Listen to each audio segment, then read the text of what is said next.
Platform पर। जैसा कि आप सबको पता है, अपन पढ़ रहे हैं लेसन नंबर 2, अम्ल, क्षार और लवण, और इसमें अपन अंत में पहुंच चुके हैं, जहां अपन कुछ महत्वपूर्ण यौगिक पढ़ रहे हैं जो हमारे दैनिक जीवन में काम आते हैं।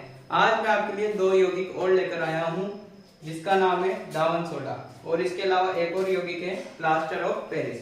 देखो, नाम भले ही अपन ने छोटी कक्षाओं में सुने हैं, लेकिन आज अपन इनके सूत्र, इनके निर्माण की प्रक्रिया, साथ में इसके उपयोग सीखेंगे। ठीक है, तो सबसे पहले अपन लेते हैं दावन सोडा। जैसा कि नाम से स्पष्ट है, धोने का सोडा। ठीक है ना।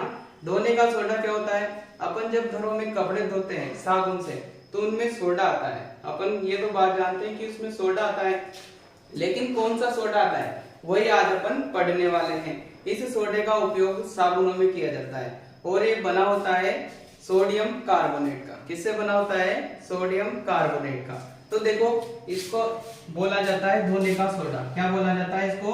धोने का सोडा। ठीक है ना। इसका दूसरा नाम क्या हो गया? धोने का सोडा। साथ में इसका सूत्र होता है sodium carbonate, sodium carbonate plus 10H2O। क्या होता है? Sodium carbonate plus 10H2O। अब ये जो डॉट होता है, इसके साथ अपन ने क्या जोड़ रखा है? 10 जल के अणु। मतलब जो सोडियम कार्बोनेट का एक अणु है, इस यौगिक का एक अणु है, उसके साथ कितने अणु जुड़े हुए हैं? जल के 10 अणु। जब भी ऐसे डॉट लगाकर अपन जल को जोड़ देते हैं, तो यह प्रक्रिया कहलाती है क्रिस्टलीकरण। क्या कहलाती है? क्रिस्टलीकरण। यानी कि अपन ये कह सकते हैं कि जो धोने का सोडा है वो किसका क्रिस्टलीय रूप है? वो सोडियम कार्बोनेट का क्या है? क्रिस्टलीय रूप। और इस प्रक्रिया को बोलते हैं क्रिस्टलीकरण। क्या बोलते हैं? क्रिस्टलीकरण। क्या बोलते हैं? क्रिस्टलीकरण। यानी कि आपको थोड़ा थोड़ा आइडिया लग गया होगा कि इसका निर्माण किस प्रकार से किया जाता है। तो जो सोडियम कार्बोनेट है, क्या है?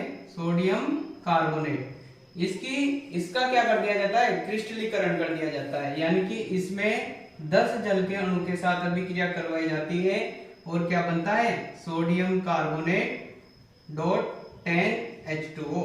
तो ये किसका निर्माण हो गया अपने पास? दावन सोडे का निर्माण हो गया। ठीक है ना। तो बात क्या रही? एक तो सूत्र की, तो सूत्र आपके सामने है, सोडियम कार्बोनेट डॉट 10H2O। ये बना कैसे?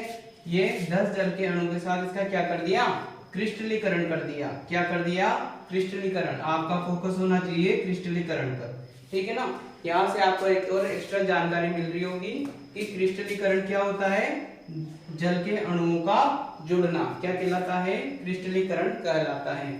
तो जब भी सोडियम कार्बोनेट पर 10 जल के अणुओं का क्रिस्टलीकरण करेंगे, तो किसका निर्माण होगा?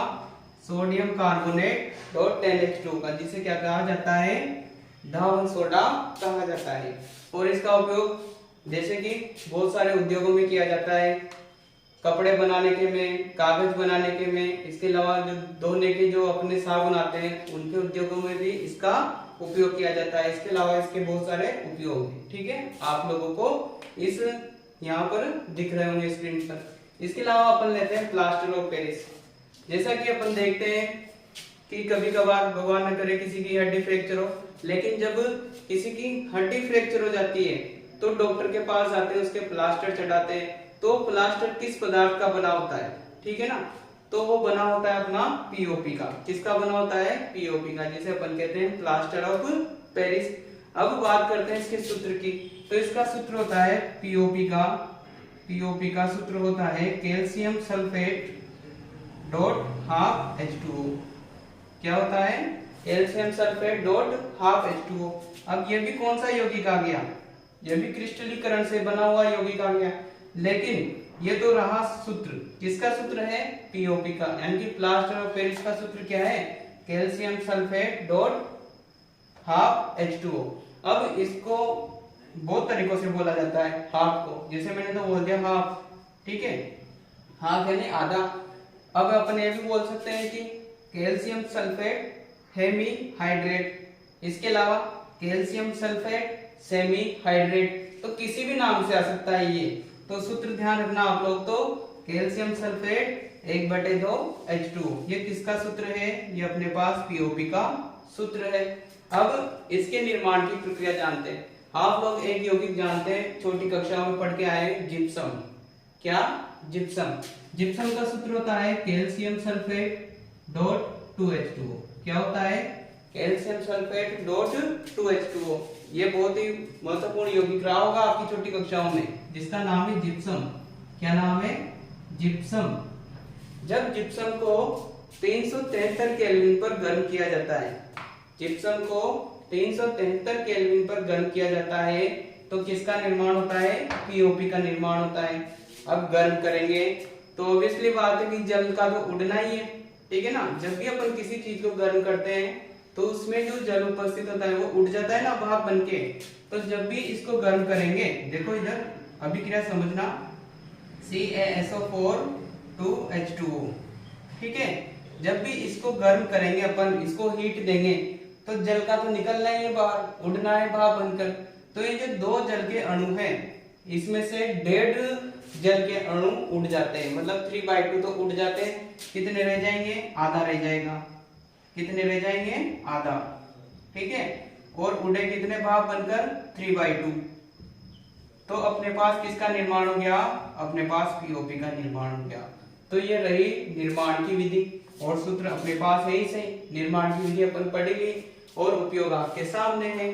और सबसे महत्वपूर्ण उपयोग क्या है कि डॉक्टर पीओपी को किसमें काम में लेते हैं? टूटी हुई हड्डियों को, उनको व्यवस्थित करने के लिए जो प्लास्टर बांधते हैं, उसमें किसको काम में लेते हैं? पीओपी को काम में लेते हैं। इसके अलावा इनसे खिलौने बनाए जाते हैं, घरों की सजावट की जाती है। इसके अलावा इसका उपयोग किया जाता है बोरेक्स के निर्माण में, ठीक है ना। तो आज के ये अपने दो यौगिक है। आई होप आपको दोनों यौगिक अच्छे से समझ में आए होंगे। फिर भी अगर आपको कोई डाउट रहता है तो आप कमेंट बॉक्स में जरूर बताएं। धन्यवाद।